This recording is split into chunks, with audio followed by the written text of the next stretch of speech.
kalab! Good afternoon! So, welcome to our home. So, tara, pasok! So, ayan, andito kayo sa bahay namin at ngayon, konting update sa bahay namin mga kalab. So, as you can see po, ayan, meron na kayo nakikitang mga kesame sa aming bahay. Legit na po, confirm po na siguro next month ay magpapablessing na po kami sa bahay namin. So, yung bahay namin ay hindi pa siya natatapos talaga. Siguro, yung tatapusin na lang is mga, andun nata sa mga 30%, ganun. Yun na lang yung kaunti na lang talaga. So, hindi pa siya na-finishing. So, kaya magpapablessing na kami next month ay dahil po, malaki na po si FB at YT. Pero alam nyo ba mga kalab, ang chika natin ngayon for today's video ay hirap makalakad si Francis. Alam nyo ba, nagbasketball kasi kaya yun po, di makalakad. So ngayon po, dahil mag-overnight tayo doon or mag-sleep over doon sa bahay namin noon kasi di ba sinadya lang namin na pumunta doon or mag-sleep over ay dahil gusto namin ipahilot po yung paa po ni Francis. Yung kanyang kaliwang paa ay natapilok po tapos gumano na siya maglakad doon, gumano na siya mga kalamba. Kaya ayun, pasukin natin si Francis sa kwarto. Let's go! Asan na yung camera? Andyan ka lang pala. So ngayon ay ito na po si Francis. So dito tayo sa kwarto natin. At tingnan niyo po yung ating kesame tapos na. At ito na nga po si Francis. Ayan. So halika i-explain mo kung bakit ano ang nangyari sa paa mo. So halika Giselle. Ano? Kakahapon kasi mga kalab, naglalaro po kami ng basketball. Kasi pag rebound ko kahapon, kasi yung mga kalaban namin na mga kalaro ko ay malaki. Pag rebound matataas ko, sila. Matataas po sila. Pag rebound ko ay pag rebound ko parang tapos natapilok talaga ako. Pagbaba ko sa Basta yung mo sa bola, pagkuha mo. pagkuha ko sa bola. At alam niyo ba mga kalab, di pa niya inamin, sabi niya sa akin, natapilok daw siya dahil daw sa kinuha niya daw mga bao. Bao ba yun? Yung bagul? O iwan ko sa Tagalog, nakalimutan ko. Yun. Sabi niya, yung pagdating niya dito mga kalab, ganoon pa siya, natapilok ako, bi. Ang sakit. Kasi sa sa pagkuha lagi daw ng bao sa fish pond. Kasi alam mo be, matatakot ako na sabihin ko sa iyo na baka magalit ka sa akin, naglaro ka naman. Talagang magagalit talaga ako. Talagang magagalit talaga ako. Siguro papagalitan ko lang si Francis kapag okay na yan yung paa niya. Diyan ako magagalit talaga mga kalab. Kasi kapag nagagalit ako na may nararamdaman siya, talagang umuwi talaga siya. Iyak talaga siya. No? Sasabi niya talaga na, inaaway mo naman ako. Hindi naman talaga. So, yan yung Pero di naman din natin sila masisisi, di ba? Kasi lalaki naman sila. So, dapat talaga, kailangan sila mag-basketball. Di ba? Mag-ribbon-ribbon talaga. Basta, wag lang yung iba na ribbon-ribbon talaga. Talagang masuntok ko talaga, no? Kaya yun po, itong paa po ni Francis na kaliwa mga kalab ay medyo ba siya, Bi? Kubag. So, parang na siya mga kalab. Kubag, sakit. Nahirapan po ako maglakad kasi yung paa ko talaga, ito ay medyo na Tapilok siya. ito naman yung natapilok. Kaya ito ngayong itsura, kubag na talaga. So, kahapon po siya nangyari. Kahapon ng mga alas 4. Tapos, yung mga kalab, di pa sinabi talaga ni Francis na kung paano siya, ganon. Kaya, hindi namin siya agad napahilot dahil sobrang gabi na. So, ngayon na may maghihilot sa kanya. So, doon sa namin, kapitbahay namin, mama po ni Nolly. So, yan po yung tagahilot talaga sa amin doon mga kalab. Kaya, yun po yung ating gagawin.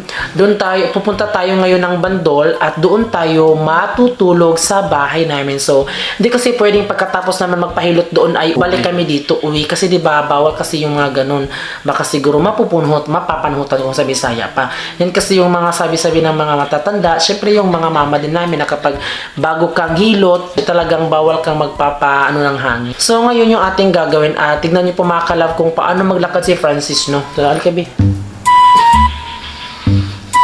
Yan. Gawin na siya maglakad. Gawin na siya maglakad mga kalab. Gumagawin na siya ba? Pagbulong-bulong.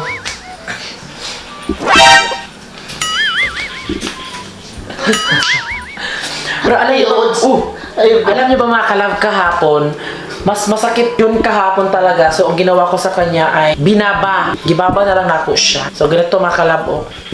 Uy, uy. Go. Ganito na. So, ayun mga kalab. Yan yung ginagawa ko sa kanya.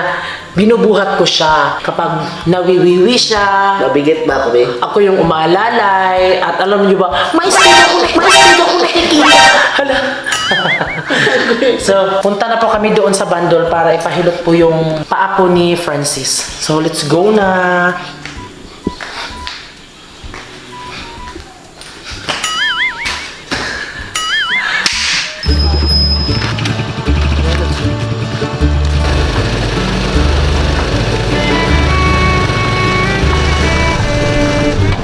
So ayan mga kalab, andito na kami sa bandol at aantayin lang namin si Ate Geraldine dito dahil galing po siya sa Cabadbaran City dahil nagmamanicure kasi siya. So yun kasi yung kanyang trabaho at yun nga po, aantayin natin si ate kasi diba nagbili siya ng ulam.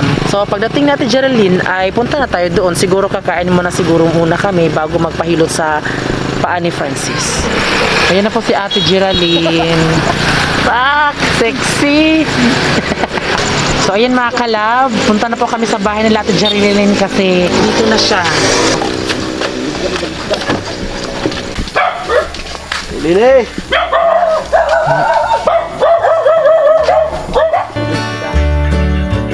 So, ayan. Nandito na tayo sa bahay nila Ate Geraldine. At ito, nag-ano tayo ng apoy dahil, mga kalab, magluluto po.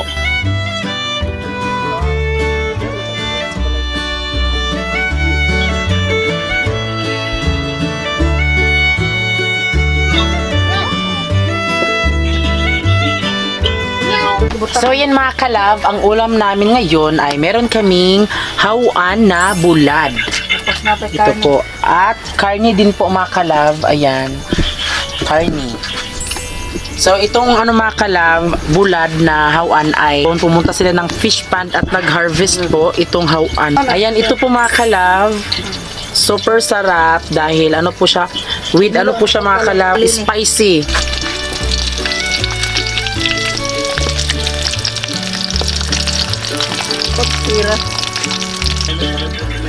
Nasira pa. Andas kasi nung tingnan ka.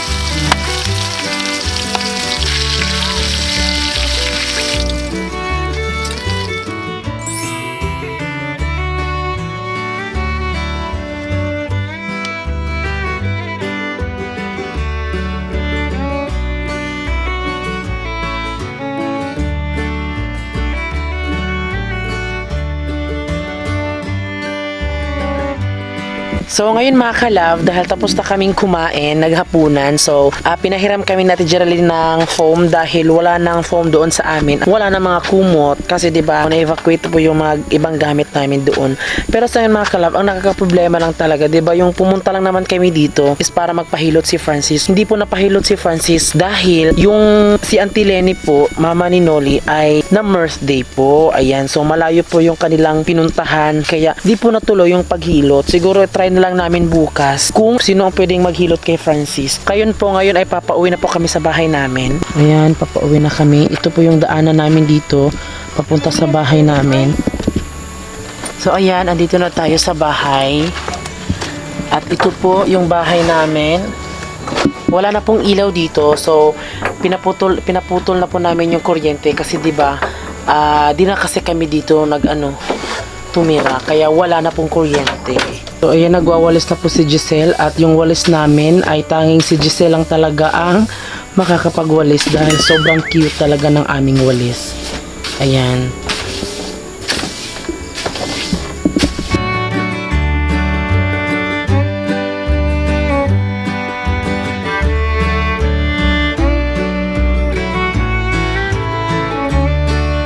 So ayan mga kalab, si Francis. So lalagyan na lang po natin ng talisan yung kanyang mga paa para sana mas maging humilom po yung sakit ng kanyang paa po. Yan, namamagana po yung kanyang paa.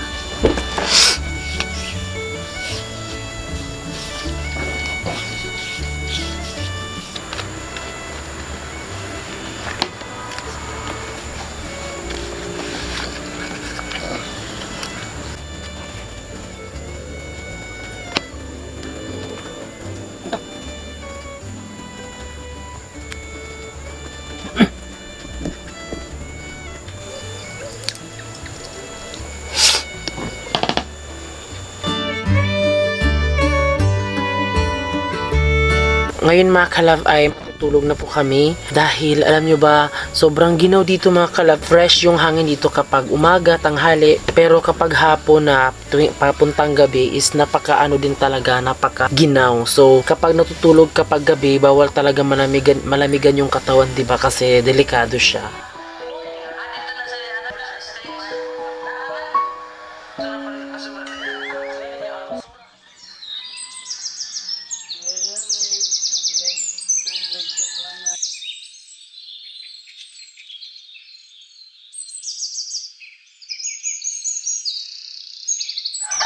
So ayun mga kalabs, dahil nasikatan na tayo ng araw, hindi pa rin tayo nakapahilot. Ito naman yung itsura sa aking paa mga kalab.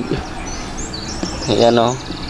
Di talaga kami nakapagpahilot sa paa po ni Francis dahil nga po nakadating naman po yung mama ni Noli po na yung maghihilot sana kay Francis, pero mga alas 12 na nakarating, tapos nakatulog na kasi si Francis, kaya ngayon sana din kami magpapahilot sa mama ni Noli, pero wala siya dito, may meeting kasi siya, at tapos nagpahilot din po siya sa tiyan niya kasi diba buntis kasi yung mama ni Noli. Yung ngayon na lang ay doon na lang tayo magpapahilot doon sa dating pinapahilot namin doon kina tatay. At alam ba niyo mga kalab, pag gising ko mga kalab, ay okay na po yung mga okay na po yung paa ko kasi linagyan po ng talisay.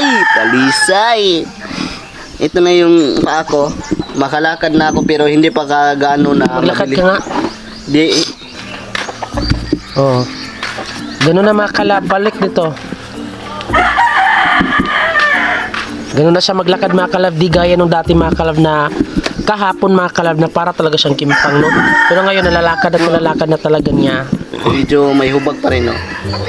Yan. So ngayon mga kalab, andito na kami kay tatay.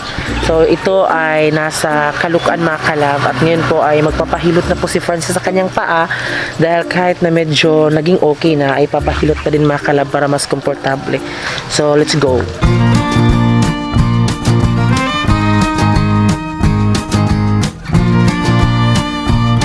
Ayo.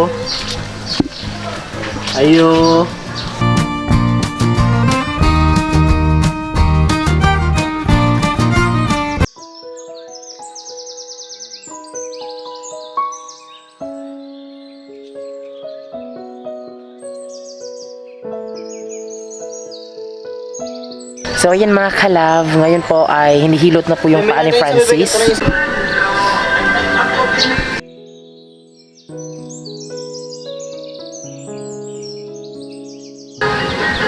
Ubag na rin ng bag. Ubag yun nga, ubag na. Ubag yun nga. Ubag. Di man makadaloy ang kuwaga na ipit man na muna yung ubag kaya ang ugat na ipit sa pupok.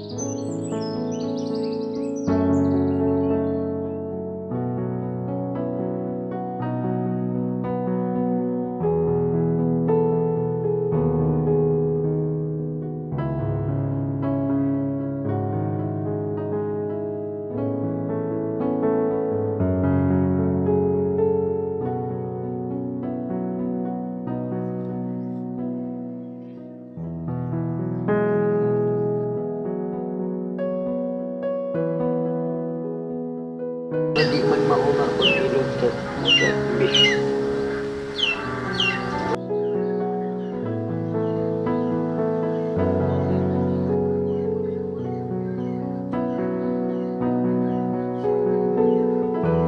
So ayan mga kalab, tapos na po nating napahilot si Francis, at sabi daw po ni tatay mga kalab ay naano daw po yung kanyang ugat mga kalab, parang na-disalign po siya, kaya po na parang medyo masakit po ilakad po ni Francis.